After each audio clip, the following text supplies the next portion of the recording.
Hay algo que descubrí hace años en mi consultorio, algo que se repite con una frecuencia que ya no puedo ignorar, y es que muchas personas viven contando su vida en lugar de vivirla, como si el relato de lo que nos pasa fuera más importante que la experiencia misma, como si necesitáramos testigos constantes de nuestra existencia para validar que en efecto estamos aquí, respirando, sintiendo, siendo. Y hoy quiero hablarte de esto porque sé que tal vez tú también estés atrapado en esa necesidad compulsiva de narrar cada momento, cada dolor, cada logro, cada decepción, como si el mundo necesitara un informe detallado de tu travesía. Y antes de que sigas escuchando, quiero pedirte algo. Dame un like si esto ya te está resonando, suscríbete a este canal, porque aquí vamos a hablar de las cosas que realmente importan, esas que no se dicen en la mesa familiar, pero que todos cargamos en silencio. Y déjame un comentario contándome si tú también sientes que has vivido más tiempo contando tu vida que viviéndola. Porque créeme, no estás solo en esto, y lo que voy a compartir contigo hoy puede ser el inicio de una transformación profunda en tu manera de relacionarte con tu propia historia. Porque verás, hay una diferencia abismal entre compartir tu vida y exhibirla, entre conectar genuinamente con otros y buscar desesperadamente su aprobación o su lástima, y esa diferencia es la que vamos a explorar juntos en este viaje que apenas comienza, así que quédate conmigo, porque lo que viene puede incomodarte, puede confrontarte, pero sobre todo puede liberarte de una prisión que tal vez ni siquiera sabías que habitabas. Y te adelanto algo que te va a hacer pensar. El día que dejes de contar obsesivamente lo que te pasa, ese día comenzará tu verdadera vida. Pero para llegar ahí hay que atravesar algunas verdades incómodas, algunas preguntas que duelen, algunas historias que te van a reflejar como un espejo implacable, y créeme, vale la pena cada segundo de esta incomodidad. Así que respira hondo, ponte cómodo y prepárate para mirarte de verdad, porque esto no es una conferencia, es una conversación íntima entre tu alma y la mía, y lo que descubramos juntos puede cambiarlo todo. ¿Estás listo para empezar? Hace algunos años llegó a mi consultorio una mujer de unos 40 y tantos años, llamémosla Patricia, y desde que entró y se sentó en el sillón frente a mí, no paró de hablar. Me contó sobre su divorcio reciente, sobre la traición de su exmarido, sobre cómo sus hijos no la comprendían, sobre sus problemas laborales, sobre su madre controladora, sobre su hermana envidiosa, sobre su mejor amiga que la había decepcionado. Y todo esto en los primeros 15 minutos de la sesión, yo la escuchaba con atención, tomando notas mentales, observando no solo lo que decía, sino cómo lo decía, la velocidad de sus palabras, la urgencia en su voz, la forma en que cada relato parecía ensayado, pulido, como si lo hubiera contado ya muchas veces antes. Y cuando finalmente hizo una pausa para tomar aire, le pregunté con suavidad: Patricia, ¿a cuántas personas les has contado ya esta misma historia? Ella me miró confundida, como dice. Le repetí la pregunta: ¿a cuántas personas les has relatado todo lo que me acabas de contar?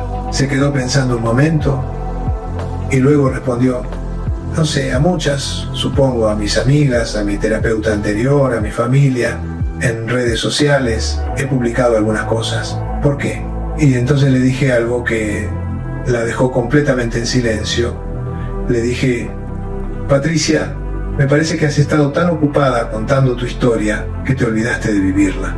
Tan concentrada en el relato de tu dolor que dejaste de sentirlo realmente.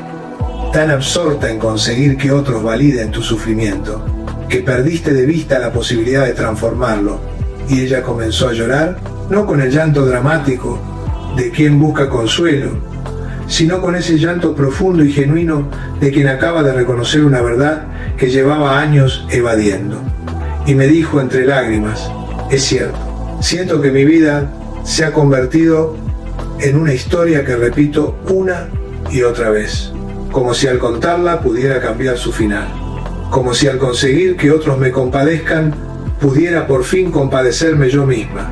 Y ese fue el comienzo de su verdadera terapia. El momento en que dejó de ser la narradora profesional de su desgracia para convertirse en la protagonista activa de su transformación.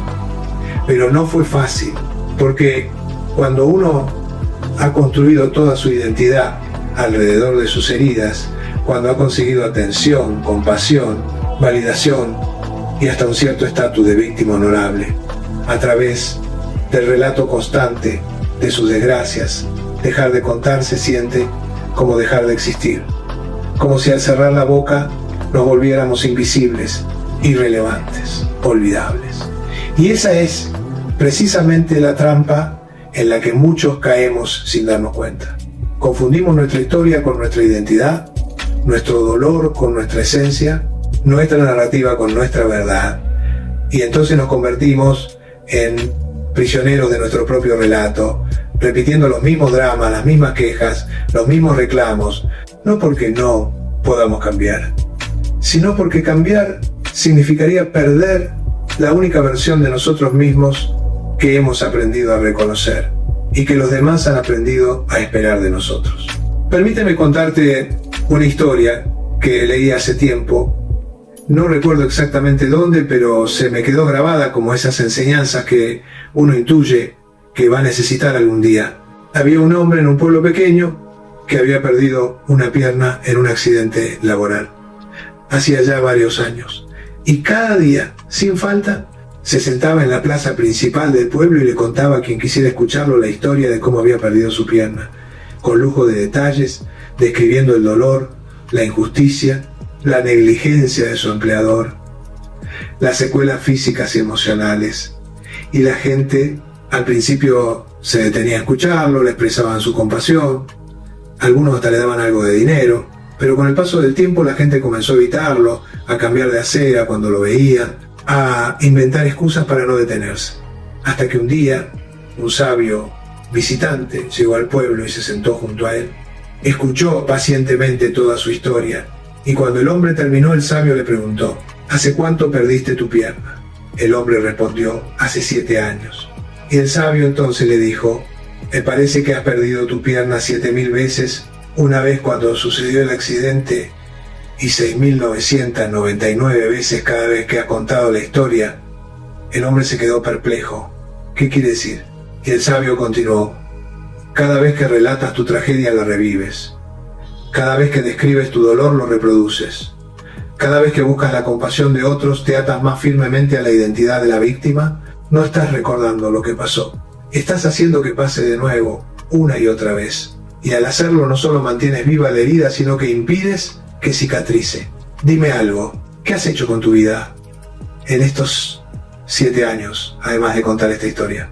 El hombre no supo qué responder, porque en efecto, los últimos 7 años habían sido una repetición monótona del mismo relato, la misma queja, la misma búsqueda de validación, y en ese bucle narrativo había perdido la oportunidad de reinventarse, de descubrir quién podía ser más allá de su tragedia, de construir una nueva vida con las herramientas que aún tenía.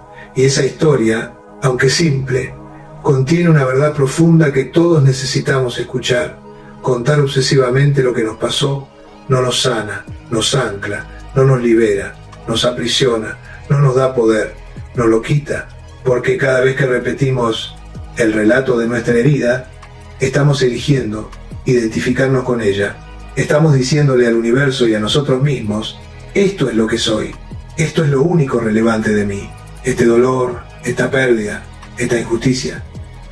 Y así, poco a poco, dejamos de ser personas complejas, multifacéticas, en evolución constante, para convertirnos en la versión reducida y empobrecida de nosotros mismos.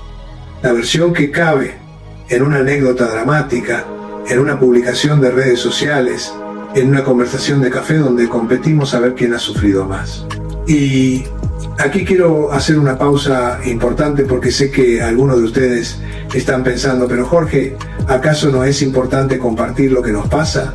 ¿No dicen los terapeutas que hablar de nuestras emociones es saludable? ¿No se supone que reprimir es malo y expresar es bueno? Y tienen razón, claro que la tienen. Pero hay una diferencia crucial entre expresar sanamente y exhibir compulsivamente, entre compartir para conectar y contar para conseguir, entre comunicar genuinamente y usar nuestro dolor como moneda de cambio emocional. La expresión saludable tiene un propósito de procesamiento, de integración, de búsqueda de apoyo genuino, ocurre en espacios seguros, con personas de confianza, tiene límites claros, evoluciona con el tiempo, te deja sintiendo más ligero, más claro, más conectado contigo mismo y con otros.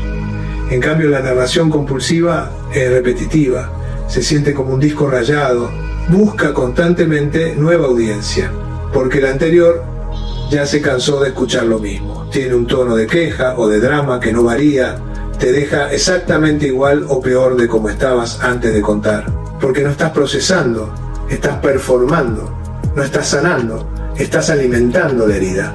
Cuando compartimos sanamente decimos, esto me pasó y esto sentí y esto estoy haciendo al respecto.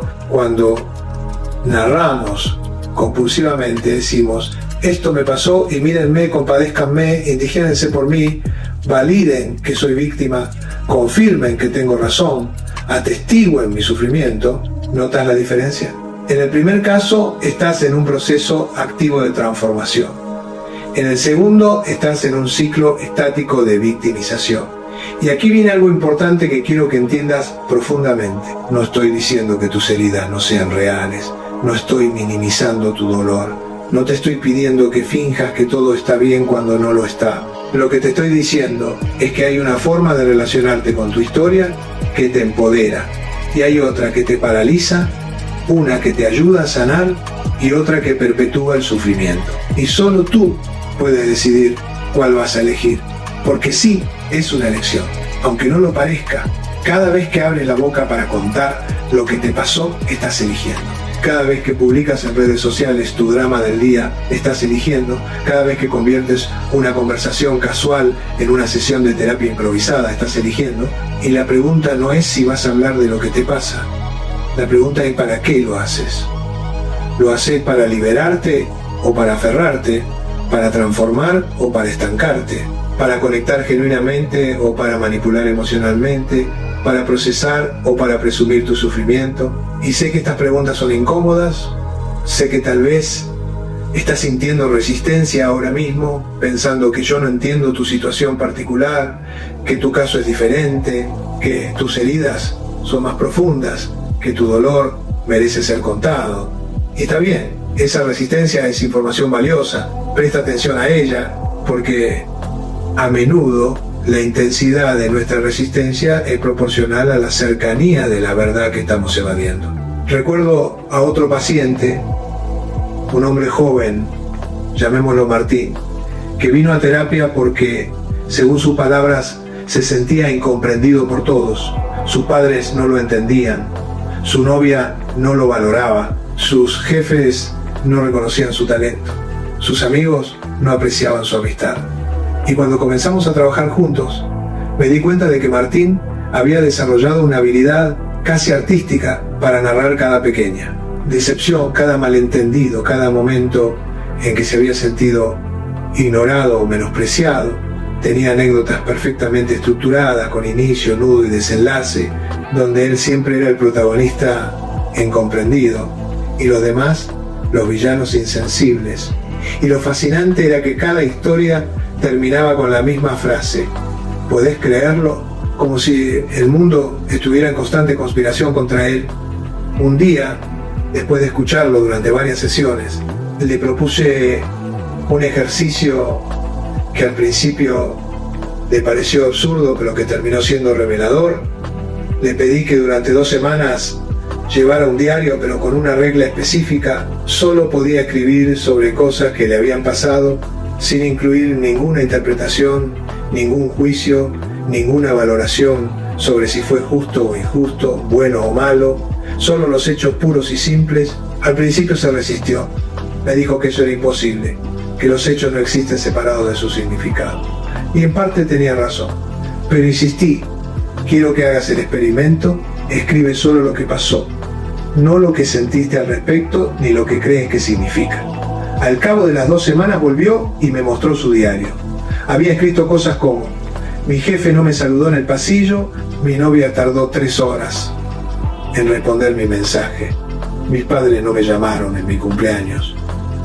Y cuando terminé de leerlo le pregunté: ahora cuéntame, ¿qué historia te cuentas a ti mismo sobre cada uno de estos hechos? Y entonces comenzó con su narrativa habitual: mi jefe no me saludó porque no me respeta, mi novia tardó en responder porque no le importo, mis padres no me llamaron porque nunca han sido buenos padres. Lo detuve ahí y le dije: Martín, esas son las historias que tú te cuentas, pero ¿y si tu jefe no te saludó porque iba distraído pensando en un problema laboral? ¿Y si tu novia tardó en responder porque estaba en una reunión? ¿Y si tus padres no te llamaron porque confundieron la fecha? Él se quedó en silencio, procesando, y luego dijo algo que me pareció muy revelador: pero entonces, ¿cómo sé cuál es la verdad? Y ahí estaba el punto. La verdad es que no lo sabemos. Rara vez sabemos con certeza las intenciones de los demás. Pero lo que sí sabemos es la historia que elegimos contarnos a nosotros mismos sobre lo que pasó, y esa historia, esa narrativa interna, es la que determina si vivimos en un mundo hostil donde todos están en nuestra contra, o en un mundo complejo donde las personas tienen sus propias luchas, distracciones y limitaciones que pocas veces tienen que ver con nosotros. Y Martín comenzó a darse cuenta de que había construido toda una identidad alrededor de ser la víctima incomprendida, porque esa identidad, aunque dolorosa, le daba algo, le daba una explicación simple para todo lo que no funcionaba en su vida, le daba una excusa para no arriesgarse, para no ser vulnerable, para no responsabilizarse de su parte en los conflictos. Le daba un rol claro, predecible, conocido. Y cambiar eso significaba adentrarse en un territorio incierto donde tendría que cuestionarse: ¿y si no soy la víctima? ¿Y si soy parte del problema? ¿Y si mi manera de contar mi historia es precisamente lo que aleja a las personas? Y ese es un territorio aterrador para muchos, porque significa que tenemos más poder del que creíamos, más responsabilidad de la que queremos, más capacidad de cambio de la que nos resulta cómoda. Y esto me lleva a hablar de algo que he observado se ha intensificado dramáticamente en los últimos años con las redes sociales. Vivimos en una era donde contar nuestra vida se ha convertido en una actividad casi profesional. Documentamos todo, desde lo que desayunamos hasta nuestras crisis existenciales, desde nuestros logros hasta nuestros fracasos, desde nuestras alegrías hasta nuestras depresiones. Y lo hacemos públicamente, esperando likes, comentarios, validación. Hemos creado una cultura de la exhibición constante, donde el valor de una experiencia parece determinarse no por cómo la vivimos, sino por cómo la contamos, por cuánta reacción genera en otros. Y en este proceso algo fundamental se ha perdido: la intimidad, la privacidad, el espacio sagrado donde las cosas simplemente son sin necesidad de ser narradas, performadas, validadas por una audiencia. Hace poco leí el testimonio de una mujer que contaba que cuando su abuela murió, su primer impulso fue tomar el teléfono y publicar en redes sociales lo que estaba sintiendo.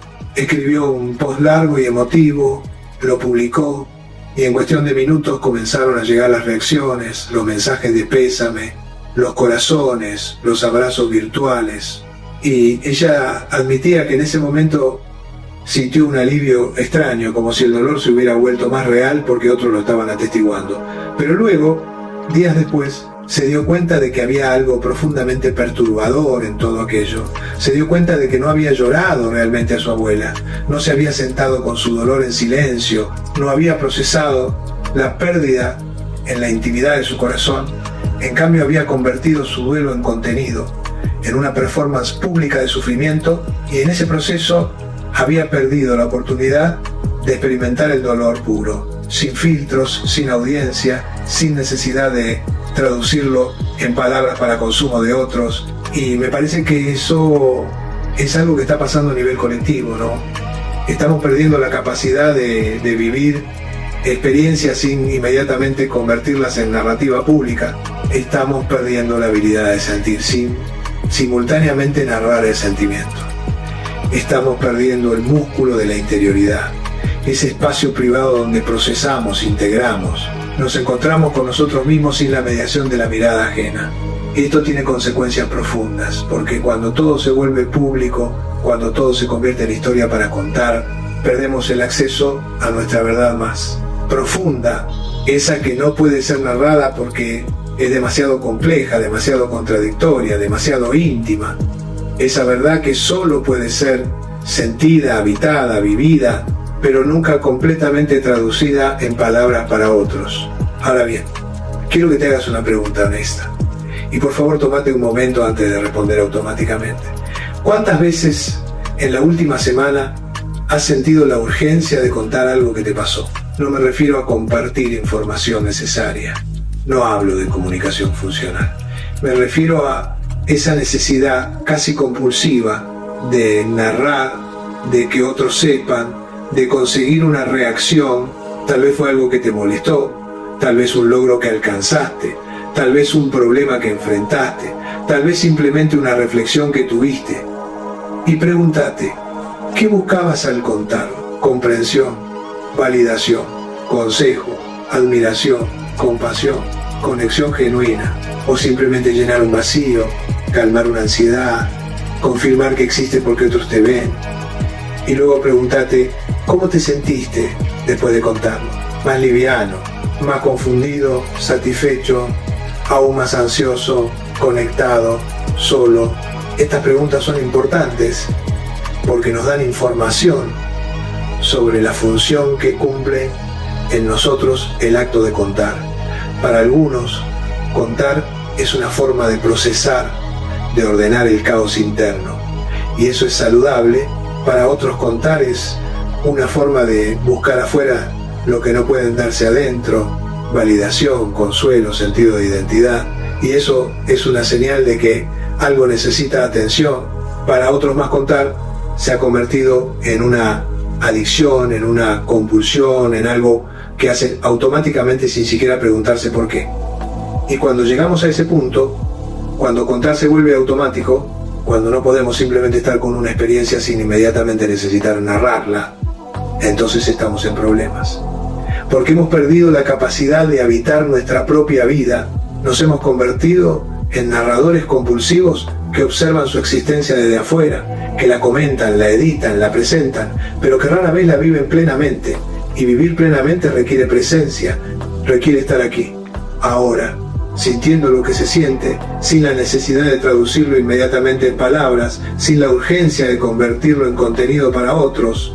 Vivir plenamente es a veces simplemente estar en silencio con lo que es, sin explicarlo, sin justificarlo, sin compartirlo, solo siendo con ello. Y esa capacidad, la capacidad de estar en silencio con nuestra experiencia, es algo que hemos olvidado como cultura, algo que necesitamos recuperar urgentemente si queremos dejar de ser narradores de nuestra vida para convertirnos en verdaderos protagonistas de ella. Y si estás aquí todavía conmigo, si algo de esto te está resonando, quiero que hagas algo por mí ahora mismo. Deja un comentario contándome qué es lo que más comparte de tu vida, tus logros, tus problemas, tus reflexiones. ¿Y por qué crees que lo haces? No hace falta que sea largo, solo una línea, pero hazlo con honestidad, porque escribirlo, sacarlo fuera, aunque sea en un comentario anónimo, es el primer paso para tomar conciencia, y la conciencia siempre es el primer paso hacia la transformación. Y mientras estás ahí, aprovecha y suscríbete si aún no lo has hecho, porque este viaje que estamos haciendo juntos apenas comienza. Y créeme que en los próximos minutos vamos a profundizar aún más en lugares donde tal vez nunca has mirado, pero que necesitas explorar. Déjame contarte sobre el concepto de lo que yo llamo la narrativa congelada. Hay personas que se quedan atrapadas en una versión de su historia que ocurrió hace años, a veces décadas, y siguen contándola exactamente igual, con las mismas palabras, las mismas emociones, las mismas conclusiones, como si el tiempo no hubiera pasado, como si no hubieran tenido ni una sola experiencia nueva que pudiera agregar perspectiva, matiz, comprensión. Conocí a un hombre ya mayor que cada vez que nos veíamos, me contaba la historia de cómo su padre lo había decepcionado cuando él tenía 12 años. La historia en sí era triste. Su padre le había prometido llevarlo a un viaje importante y a último momento canceló por trabajo. Y ese evento, ese único evento, se había convertido en la lente a través de la cual este hombre interpretaba toda su vida. Cada vez que algo no salía como él esperaba, volvía esa historia. Mi padre nunca estuvo ahí para mí, decía, y esa frase se había convertido en su mantra, en su explicación para todo lo que no funcionaba en su vida, sus relaciones fallidas, sus proyectos abandonados, su incapacidad para confiar en las personas. Todo volvía a ese momento de decepción cuando tenía 12 años. Un día le pregunté, ¿has hablado con tu padre sobre esto? Me dijo que su padre había muerto hacía 15 años y antes de que muriera llegaste a hablar con él. No, nunca tuve el valor. ¿Crees que él sabía cuánto te había afectado aquello? Probablemente no. Nunca se lo dije. Y te das cuenta de que has pasado 50 años de tu vida prisionero de una historia que tal vez tu padre ni siquiera recuerda haber protagonizado. Se quedó callado, con los ojos llenos de lágrimas. Y luego dijo, nunca lo había pensado así. Y entonces le dije algo que creo que todos necesitamos escuchar. Las historias que nos contamos sobre nuestro pasado no son el pasado, son interpretaciones del pasado. Y las interpretaciones pueden cambiar, deberían cambiar, porque cada nueva experiencia que tenemos, cada nueva comprensión que alcanzamos, debería agregar complejidad, perspectiva, matiz a nuestras viejas historias.